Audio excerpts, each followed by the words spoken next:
Madame, Monsieur, bonjour et bienvenue dans ce flash de l'information sur Tunisnet TV.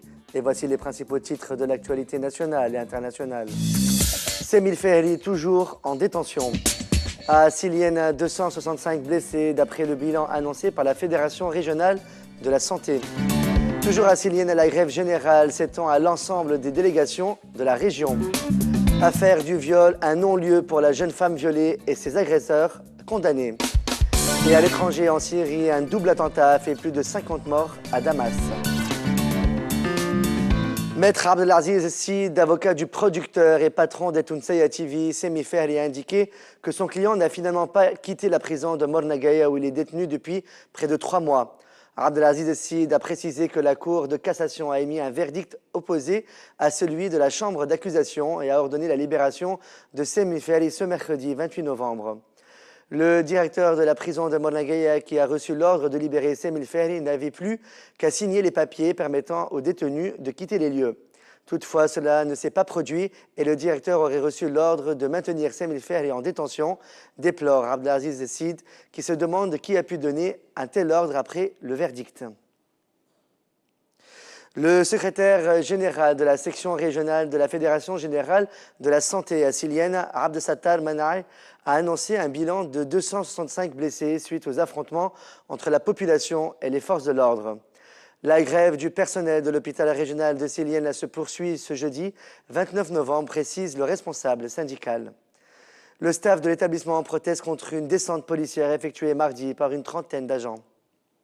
Ali Al-Araïd, ministre de l'Intérieur, a déclaré lors de son apparition dans les informations de la chaîne El Watanaya que les forces de l'ordre ont été contraintes d'utiliser la chevrotine pour s'opposer aux actes de destruction et de vandalisme dans le gouvernorat de Silienne.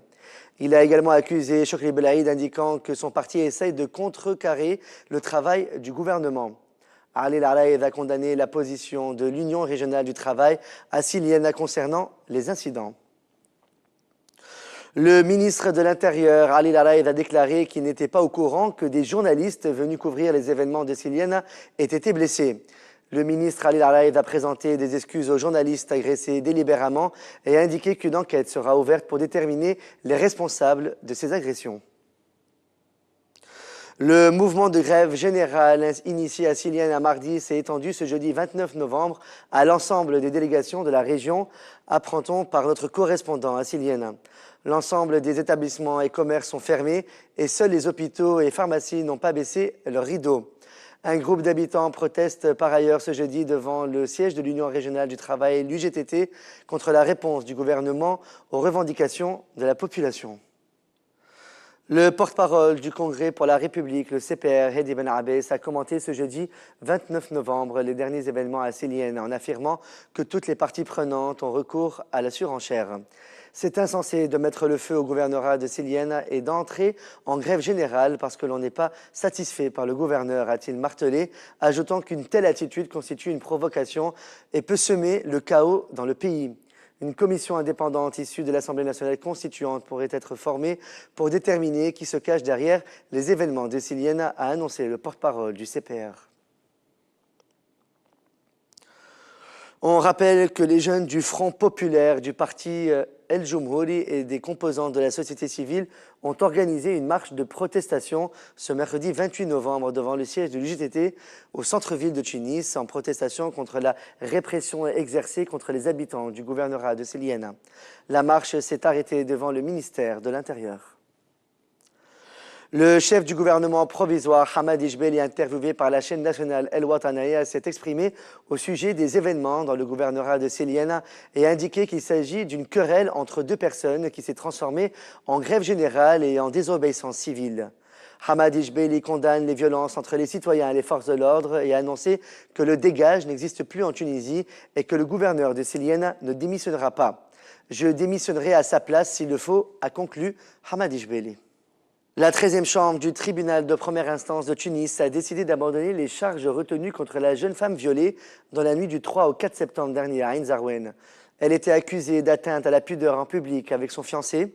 Ses agresseurs, deux agents des forces de l'ordre, ont été condamnés pour viol alors qu'un de leurs collègues a été condamné pour corruption d'un fonctionnaire public.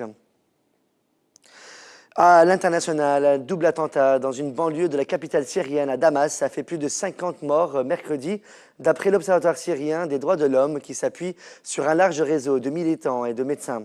54 personnes auraient été tuées et 120 blessées dans des attaques à la voiture piégée à Jalamen, localité favorable au régime de Bachar el-Assad, où vivent en majorité des Druzes et des chrétiens. L'agence officielle syrienne SNA a parlé d'attentats suicides commis par des terroristes, terme désignant les rebelles dans la terminologie officielle.